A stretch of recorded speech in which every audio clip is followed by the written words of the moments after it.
2010-ի վերջն էր, երբ Ռուսաստանի Դաշնության վարչապետ Վլադիմիր Պուտինը ստորագրեց ու հաստատեց մի որոշում, համաձայն որի օտարերկրացիներին արգելվեց որպես վաճառող աշխատել շուկաներում, կրպակներում ու դեղատներում։ Այդ որոշման համաձայն այդուհետ այդ աշխատատեղերը զբաղեցնելու պատիվը տրվեց միայն Ռուսաստանի քաղաքացիներին։ Раньше ведь почему ездили иностранные рабочие? Քվոտաների պակասեցումը մեկ պատճառ ունի։ Նախկինում, երբ հայերը գալիս էին մեզ մոտ աշխատելու, աշխատավարձը ցածր էր, բայց նրանք հարմարվում էին։ Ռուսաստանում աշխատավարձի բարձրացում է եղել, եւ եթե առաջ ցածր աշխատավարձով ռուսը չէր աշխատում, հիմա արդեն համաձայն է աշխատել։ Դրանից զատ ըստ Ռուսաստանի Դաշնության միգրացիոն դաշնային գործակալության հայաստանյան ներկայացուցիչ Ալեքսանդր Քանդեևի, համաշխարհային ճգնաժամով պայմանավորված Ռուսաստանում շատերը կորցրեցին իրենց աշխատանքը։ Միգրանտները լավագույն դեպքում, եթե ցանկանան, կարող են աշխատել որպես հավաքարար կամ բեռնագիր։ Այս որոշումը շատ հայեր որակեցին որպես վիրավորանք։ Ես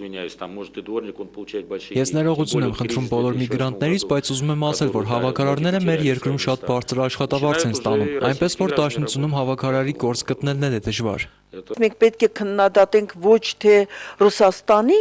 իշխանություններին, որոնք տեսնում են եւ իրենց հոգեհարազատ վայր է, ռուսախոսությունը այստեղ դեռ զարգացած է, նա ընդգրկում է այստեղից մարդիկ։ Մենք պետք է հստակեցնենք ինչ է անում Հայաստանի իշխանությունը,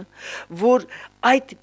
արտագաղթին վերջ տա։ Իսկ Հայաստանն ամեն ինչ անում է, որ երկրի քաղաքացիներն ըստ Ժառանգություն խմբակցության քարտուղար Լարիսա Ալավերդյանի աշխատանք որոնեն ոչ թե հայրենիքում, այլ արտերկրում։ Շատ մտավորականներ ու հաջողագործարարներ կան, ովքեր ապրում եւ աշխատում են Ռուսաստանում կամ արտասահմանյան այլ երկրներում։ Նա արժեքներ ստեղծում է եւ կայացնում է այլ պետություններ,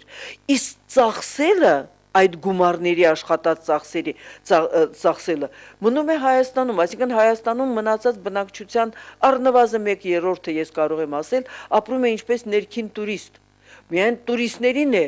դա վայել, փող աշխատել մի երկրում, ծախսել մի ուրիշ երկրում։ Փաստորեն պետությունը իր ձեռքով ըստ Լարիսա Ալավերդյանի հայերին արտագաղթի եւ Հայաստանից դուրս լավ կյանք ունենալու ճանապարհ է ցույց տալիս։ Այդ իրավիճակն էլ Դաշնությունը շատ լավ կարողացավ իր օգտին ծառայեցնել։ Հայերը ուզում են մեկնել, ուզում են Ռուսաստանում աշխատել։ Այդ պետությանը նրանք պետք է կան որպես օրինական աշխատուժ։ Համերկրացիներ ծրագիրը մեկնարկեց եւ Հայաստանից գնացողների մեծ խումբ հավաքվեց։ Տարագիր ենք դարձնում հայազգի մարդկանց եւ ընտանիքներով եւ ես չգիտեմ քանիսն են վերադառնալու, քանիսն են այնտեղ